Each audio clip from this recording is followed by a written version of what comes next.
Hi everyone, in this tutorial I will show you how to save a single frame from your video in CapCut as an image file like PNG.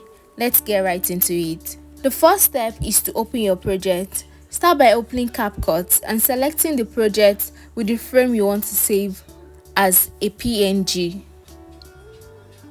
The next step is to find the frame. Play through or scrub along the timeline to find the exact frame you like to capture as an image. Pause the video on that frame. The next step is to take a screenshot. CapCut doesn't have a direct option to export frame as PNGs, so the easiest method is to take a screenshot of the frame. Use your device screenshot feature to capture the image. If your device saves screenshots in a different format, you can convert it to PNG using an editing app or online converter to keep the quality high. And that's it guys, you've saved a single frame from your CapCut video as a PNG. Thank you so much for watching. Please like, comment and subscribe. And see you next time. Bye bye.